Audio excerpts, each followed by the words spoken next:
अब एग्जाम नजदीक है और सबको पता है कि ऑनलाइन में किसने कितनी पढ़ाई की है। सभी को पता है कि बहुत बच्चों ने कुछ नहीं पढ़ा और एग्जाम भी करीब है। इसीलिए मैं लेकर आया हूँ एक नया वीडियो जिसमें आपको पता चलेगा कि कैसे पढ़े कि आपका ध्यान न भटके और कम टाइम में ज्यादा से ज्यादा सिलेबस को कैसे कवर करे। तो चलिए शुरू करते हैं बिना किसी देरी के। नंबर 1 दोस्तों, पहली बात तो ये कि पढ़ाई का सबसे बड़ा दुश्मन आपका मोबाइल है। अगर आप पूरे मन से पढ़ाई करना चाहते हैं तो पहला काम ये करें कि अपने फोन को स्विच ऑफ करके एकदम साइड पे रख दे और फिर पढ़ना शुरू करें। कुछ लोग क्या करते हैं कि फोन को साइलेंट करके रख देते हैं, पर इसका कोई फायदा नहीं होता क्योंकि आपका दिमाग बार बार फोन की तरफ जाता है और आपको लगता है कि कहीं कोई कॉल तो नहीं आ रहा या फिर किसी का मैसेज तो नहीं आया। तो ऐसे में एक डिस्टरबेंस क्रिएट हो जाता है। तो इससे बचने का सिंपल सा तरीका यही है कि आप अपने फोन को स्विच ऑफ करके एक जगह पे रख दें और अगर आपकी पढ़ाई से रिलेटेड नोट्स आपके फोन पर ही है तो उन डॉक्यूमेंट्स की प्रिंट आउट निकलवा लीजिए जिससे आपके फोन का कोई काम ना रहे। दोस्तों, मैं फोन से दूरी रखने के लिए इसलिए कह रहा हूँ क्योंकि जब आप फोन को पास में रखकर पढ़ते हैं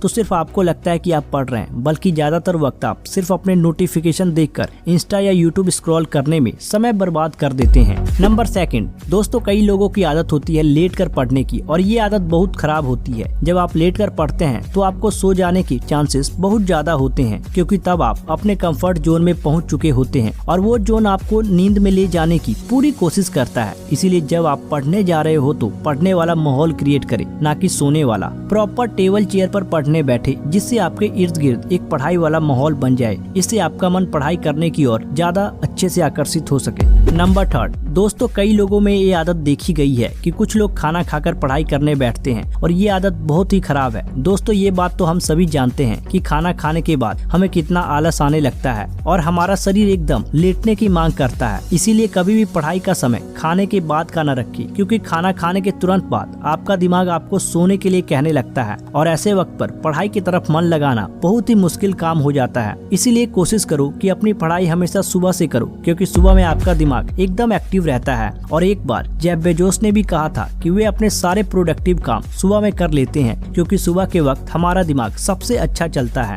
नंबर 4 दोस्तों, कोई भी काम करने से पहले आप अपना एक गोल सेट कर ले कि आज आपको इतना काम करना है, मतलब आज आपको इतना पढ़ना है या आज आप इतना पढ़ के खत्म कर लोगे। खुद को एक डेडलाइन दो कि इतने समय के अंदर मुझे इतना पढ़ना है। दोस्तों, ऑफिस में जब एक एम्प्लॉय को कोई भी काम दिया जाता है तो उन्हें एक डेडलाइन जरूर दी जाती है क्योंकि इंसान का नेचर ही ऐसा है। अगर उसे कोई डेडलाइन नहीं दी जाएगी तो वो हर काम को अगले दिन तक टालता रहेगा और आखिर में उसका वर्क डन 0 रह जाएगा। चलिए मैं आपको अपना एग्जाम्पल देता हूँ। अगर मैं स्क्रिप्ट लिखते समय खुद को एक डेडलाइन नहीं देता तो मैं काम करने के लिए कभी नहीं बैठता। इसीलिए पढ़ाई करने से पहले एक गोल और एक डेडलाइन जरूर सेट कर ले जिससे आपको पता रहे कि अब आपको ये काम किसी भी हाल में कर लेना है। नंबर 5 दोस्तों, मैंने काफी बार अपनी पुरानी वीडियोस में ये बात समझाया है और आज फिर समझा रहा हूँ। बात ये है कि कुछ भी याद करने के लिए एक ही बार में सब कुछ पढ़ने की कोशिश ना करें। कुछ बच्चों का मन पढ़ाई में इसलिए नहीं लगता क्योंकि उन्हें पढ़ने का तरीका नहीं आता। ऐसा मैं इसलिए कह रहा हूँ क्योंकि लगातार 2 घंटे से ज्यादा पढ़ने से आपको कई तरह की प्रॉब्लम आती है जैसे नेक पेन, बैक पेन, और ये प्रॉब्लम आपके लिए बीमारियां क्रिएट कर सकती है। अगर किसी तरह आप लगातार 2 से 3 घंटे पढ़ाई कर भी लेते हैं तो आपकी बॉडी पूरी तरह से एग्जॉस्ट हो जाती है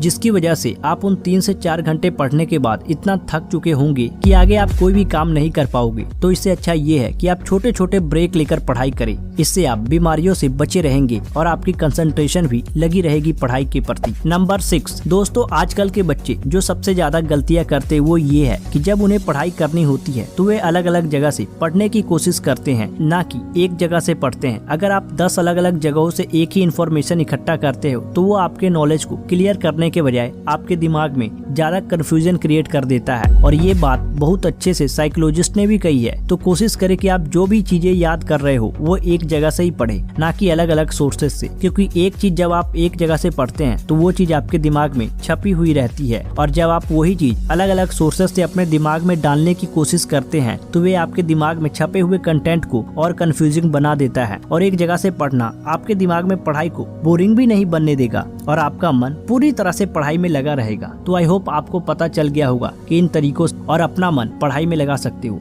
अगर ये वीडियो आपको अच्छा लगा हो तो इस वीडियो को ज्यादा से ज्यादा स्टूडेंट्स के साथ शेयर जरूर करें। Thanks for watching.